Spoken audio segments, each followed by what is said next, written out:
Salve, salve, galerinha do canal da Química, tudo certinho com vocês? Eu espero que sim. Hoje eu vou dar continuidade ao nosso projeto Física, é isso mesmo, a gente já tem no nosso canal uma playlist de aulas de Física e uma playlist de resoluções de exercícios de física, baseado no livro do Halliday. Então, se você quer ver outras aulas ou outras resoluções de exercício, é só você buscar essas duas playlists lá no nosso canal. Agora, hoje especificamente eu vou colocar em prática o conhecimento adquirido em duas aulas. A primeira é a aula sobre a terceira lei de Newton.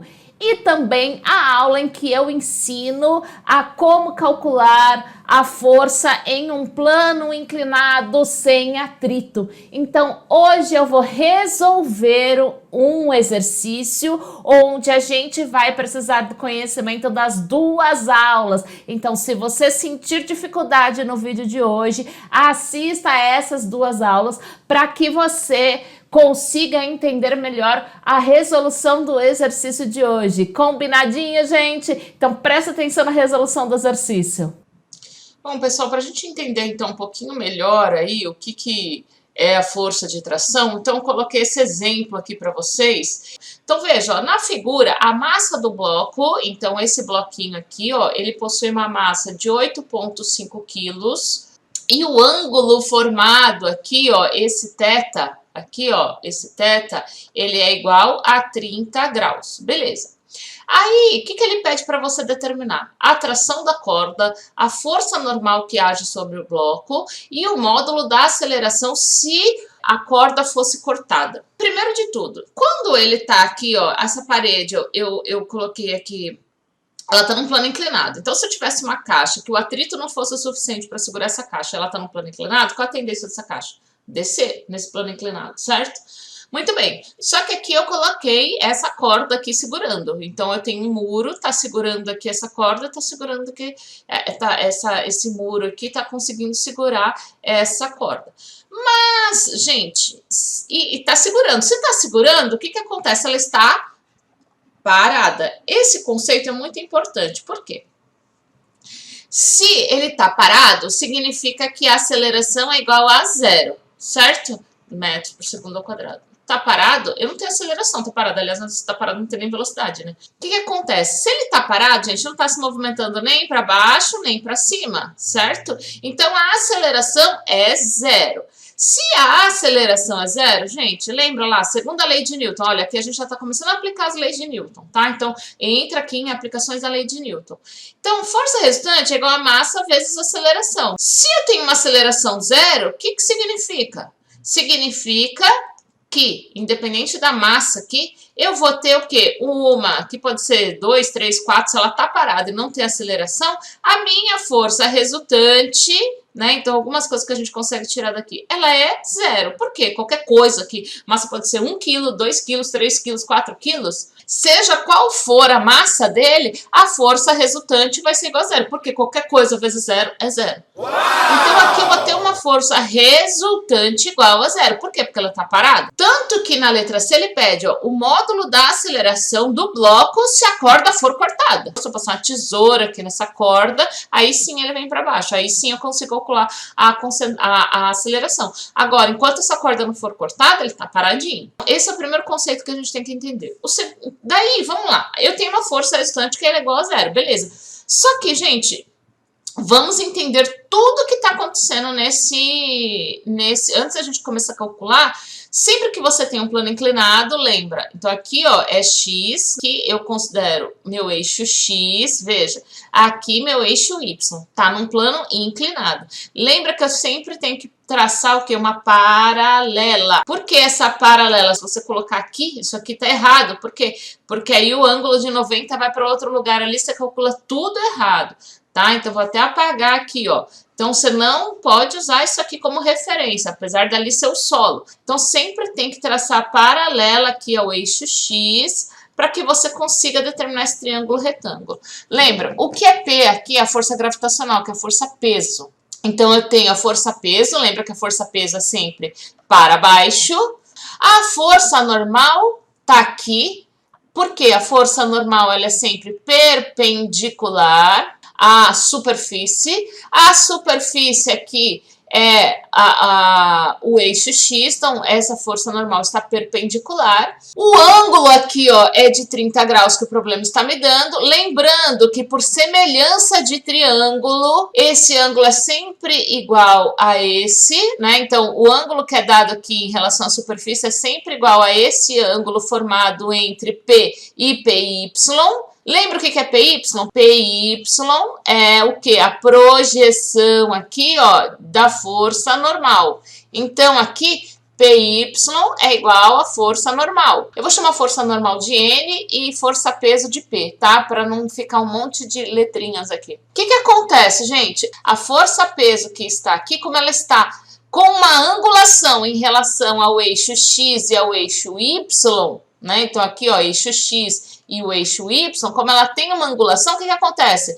Ela sofre influência aqui tanto para o eixo Y quanto para o eixo X. E a resultante de tudo isso aqui é igual a zero. Agora, lembra, se aqui eu tenho um muro, o que acontece? Eu tenho também aqui, ó, a força de tração que está ocorrendo aqui. Então, eu tenho a tração da caixa em relação, né, da corda, né? Porque se eu tenho uma corda que está exercendo uma força em relação a um corpo, então eu também tenho a força de tração atuando aqui, ó, porque eu tenho o muro e a força de tração. E lembra que aqui, em relação ao eixo Y, uma vai para um lado, outra vai para o outro, só em sentidos opostos. Mesmo módulo, mas em sentidos opostos. Beleza, galera? Então, assim, ó, se eu somar, o que eu consigo saber disso? Lembra que força resultante, ela é igual à somatória de todas as forças que eu tenho aqui. Nesse caso, se eu somar tudo isso daqui, a força resultante vai ser igual a zero. Então, a somatória de tudo isso aqui vai ser igual a zero quando ele está parado. Só que, por enquanto, né, ele ainda nem perguntou isso. Eu só estou analisando todas as forças que eu tenho aqui. Na letra A, vamos calcular a letra A. Na letra A, ele fala o seguinte, ó. Ele quer a tração na corda. Vamos entender aqui. Veja, tudo vai ser igual a zero. Mas, o que eu tenho? Eu tenho a tração, eu tenho PX, eu tenho PY, eu tenho a força-peso e eu tenho a força normal, beleza?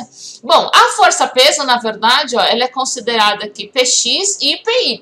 Por quê? Porque essa força-peso, ela tem uma influência de em PY em PX. Então, a força-peso aqui, ela é representada por PY e PX. Então, vamos lá. Então, quando eu penso aqui em todas as forças que eu tenho aqui, eu vou ter, ó, tração, PX, PY, lembra que como a força-peso é a influência em PY e PX, eu não preciso representar as duas. E a força normal, é tudo que eu tenho aqui, ó. Vocês estão vendo? É tudo que a gente analisou. Se PY é igual a normal, que a gente já viu aqui, ó, pus até em verdinho para vocês observarem. Se PY, a gente já chegou nessa conclusão de que PY é igual a normal, só que em sentidos opostos, ó, porque uma está para cima, a outra está para baixo. O que acontece? Eu tenho a tração e PX, certo? Ele está parado também. Se aqui, ó, PY, que está na vertical, uma é igual a outra, então aqui se anula, né? Se eu somar PY mais a força normal, vai ser igual a zero, porque vai se anular, porque elas estão em sentidos opostos. O que acontece? Se o objeto está parado, o que está na vertical, uma é igual ao outro,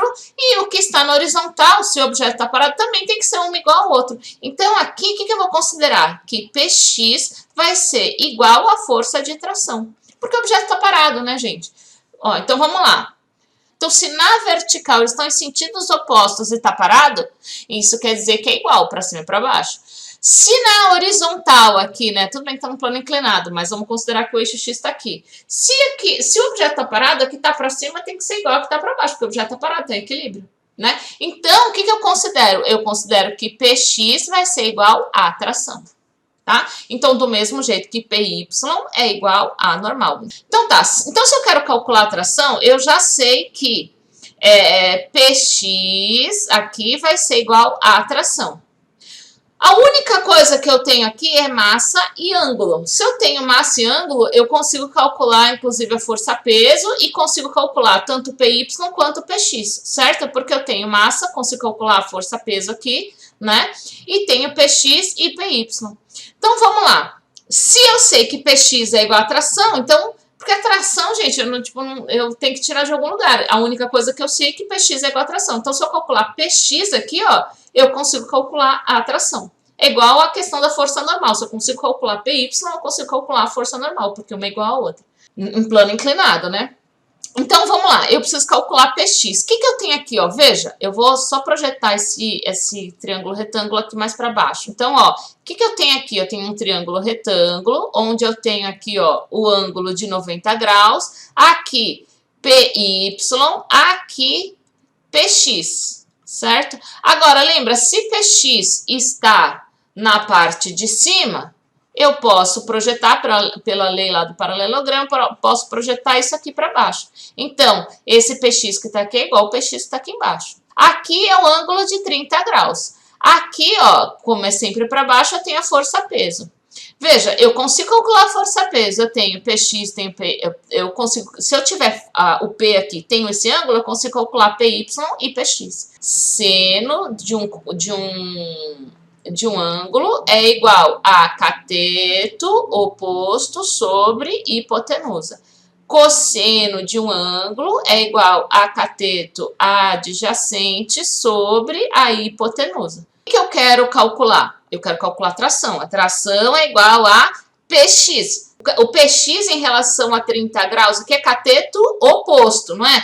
Então, ó, se eu sei que seno de θ é igual a cateto oposto sobre hipotenusa, quem é quem aqui? Então, continuando aqui, eu sei que seno de 30, que é o ângulo aqui, vai ser igual, ó, cateto oposto vai ser quem? PX, porque eu projetei ele daqui de cima, né? Então, cateto oposto vai ser PX sobre P, né? Que é a hipotenusa. Beleza. Eu sei que seno de 30 vale quanto? Meio. Eu quero calcular PX. E o que é força-peso? Força-peso não é a massa vezes a aceleração da gravidade? Então, o que eu vou ter aqui? Ó, que 0,5 vai ser igual a PX sobre... Ó, a massa dele é 8,5, gravidade 9,8. Então, na verdade, eu vou ter 0,5 vezes 8,5 vezes 9,8. PX vai ser igual a 41,6 newtons. Então, isso quer dizer que como PX é igual a tração, certo? Então, na letra A, eu sei que a tração vai ser igual a 41,6 newtons. Na letra B, o que ele pede? Ele pede a força normal. Então, eu sei que PY vai ser igual à força normal. Eu só preciso calcular PY, certo? Como que eu calculo PY? Aqui, ângulo de 90, aqui eu tenho o PY. E aqui eu tenho P, né? Que a força-peso é sempre para baixo, ó. Força-peso sempre para baixo. E eu preciso calcular o PY. Tenho esse triângulo retângulo, PY aqui, então, se eu tenho P, que é a hipotenusa, PY vai ser o que aqui em relação ao ângulo? Ele vai ser o cateto adjacente. Quem faz a relação de cateto adjacente e hipotenusa é quando eu tenho o cosseno de um ângulo. Então, vamos lá, ó. O cosseno de 30 vai ser igual a cateto adjacente. Quem é o cateto adjacente desse triângulo? É o PY, olha aqui, ó. Então, cateto adjacente vai ser PY sobre P, que é a hipotenusa. Cosseno de 30, que é 0,87, vai ser igual a PY sobre P, que é massa vezes aceleração da gravidade. Então, eu tenho aqui, ó, 0,87 vai ser igual a PY sobre 8,5 vezes 9,8. O meu PY aqui, ó, vai ser igual a 72 newtons, Então, veja, como PY é igual à força normal, eu sei que a força normal vai ser igual a 72 newtons. O módulo, ele quer agora, o módulo da aceleração se a corda fosse cortada. Veja, então vou fazer aqui, ó, letra C. A gente já fez uma análise que tudo que a gente tinha, ó, se a corda for cortada, quem sai daqui, ó? A tração, né? Porque aí se eu cortar essa corda aqui, ó, já não existe mais isso. Por isso que, se a corda for cortada, o que acontece? Eu vou ter essa caixa deslizando aqui. Como é que eu sei? Porque aqui a resultante agora já não vai mais ser zero. Então, como eles têm o mesmo valor, só que em sentidos opostos, isso aqui, ó, já não, né, isso aqui não faz sentido. Eles são iguais em termos de módulo, de valores, só que com sinais invertidos. Então, quando eu somo aqui, vai dar zero entre os dois, né? Então, o que vai sobrar? Ó? Se tração não vai existir mais porque eu cortei a corda, então a força resultante aqui vai ser apenas a APX, que não vai conseguir se anular com ninguém. Se eu cortar a corda, não tem mais tração. Então, a tração some, como PY e a normal vão ter sinais invertidos, vai zerar isso daqui, né? Uma mais a outra vai dar zero. Então, a única força resultante que eu vou ter aqui vai ser igual a PX. Então, como eu sei que força resultante é igual a massa vezes aceleração, certo? A única força resultante que eu vou ter aqui é Px, então vai ser, ó, Px vai ser igual a massa vezes aceleração. Vou continuar aqui. Eu sei que o valor de Px a gente já achou que é 41,6. A massa eu sei que é 8,5 vezes a aceleração. Quando eu faço isso daqui, então eu vou ter que a aceleração é igual a 41,6 dividido por 8,5. A aceleração, então, vai ser 4,89 metros por segundo ao quadrado. Então, aqui está a resposta da letra C. E aí, gente? Gostou? Aprendeu? Eu espero que sim. Se gostou, aprendeu, deixa aí nos comentários. E, inclusive, se te ajudou esse vídeo de alguma forma, compartilha com os amigos para que a gente possa cada vez mais ajudar mais e mais pessoas. Beleza, galera? Até o próximo vídeo.